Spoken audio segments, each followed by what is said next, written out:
What's up guys, welcome back to the channel. In my hand I have the Redmi K50 Gaming Edition smartphone by Xiaomi. This phone is priced at around $500, so it's in that mid-range spectrum, but it offers a lot of high-end features such as 120 Hertz for the screen refresh rate and also these LED lights on the back. So let's go ahead and take a look at the phone and unbox it.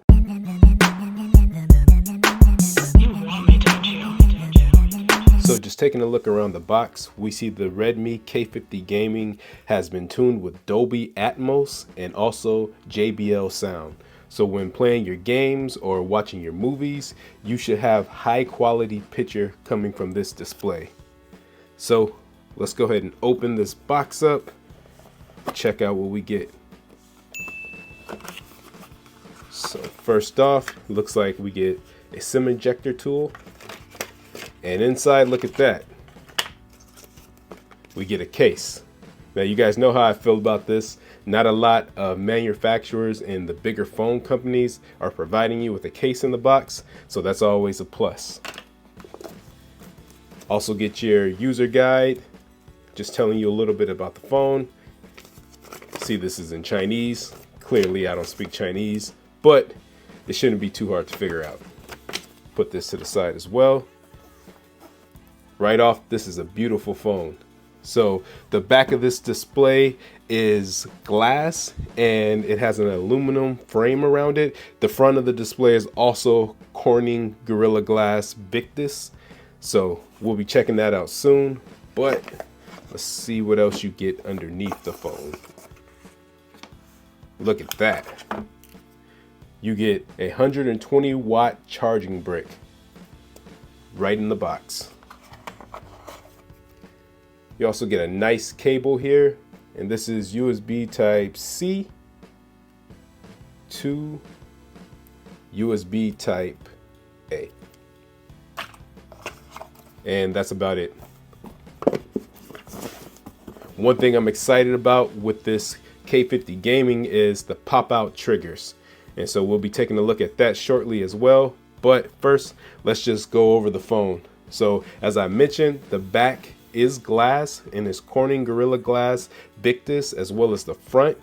But with that titanium steel frame, this phone does feel slick in the hand. So it definitely feels like you're going to drop this phone. It's very well built, and as you can see, there's a triple camera setup here, and one of these cameras is actually a 64 megapixel camera. So one of these cameras is actually a 64 megapixel camera, and you have an 8 megapixel camera as well as a 2 megapixel camera. So the 8 megapixel camera is a ultra wide camera, so you're getting a lot. Mind you, this phone is about $500, so it's got some flagship specs and it has a budget to mid-range phone price tag. You know I'm happy about that. Looks like we get a trigger for the pop-out gaming triggers on each side of the phone. And so if you push in these two buttons, the triggers pop out. And there you go.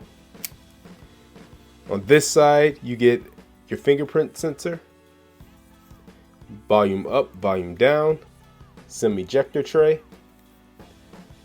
We got 2 speakers here and 2 speakers up top. So you're getting 4 speakers with this phone, as well as your USB type C port for charging. So guys, let's go ahead and power this phone on, and then we'll get to business. Playing around with the device, scrolling through the apps and downloading apps and things like that, performance has been very good. I know it's fresh out the box, so that's what we should expect. But you know, sometimes with these mid-range phones, you get hiccups and things like that right out the box. I'm happy to report that's not the case so far. Now this does have 120 Hertz for the refresh rate, so scrolling and things of that nature should be fairly smooth. You shouldn't notice any hiccups.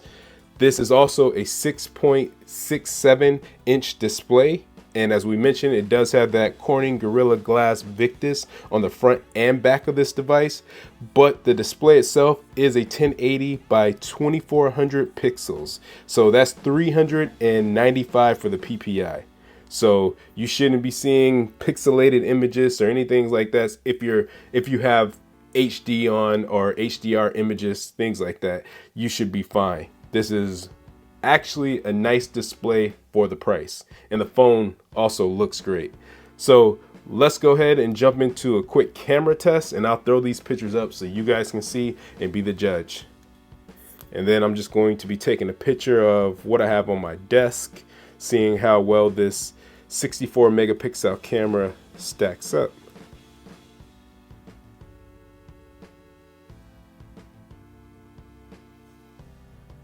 You guys drop a comment down below and let me know what you think of some of these pictures here. But I can tell you, with good lighting, this camera will get the job done.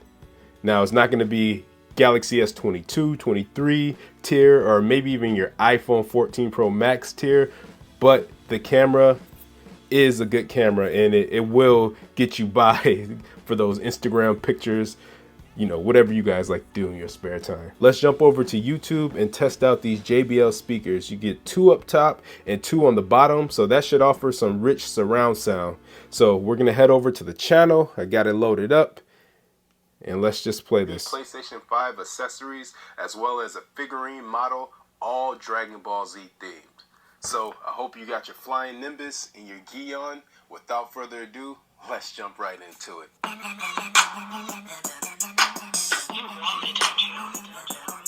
So I think the quality of the speakers on this phone are just okay. They might be a little better than average, but I was expecting to be blown away. Maybe it's just from YouTube, and if you're watching maybe Netflix or something like that, the sound quality is a little better, but I give this about a 7 out of 10. I was expecting with 4 speakers, the sound to be a lot more clear, the bass to be better, but I'm just not seeing that. So let's go ahead and get into the main event, guys, the gaming.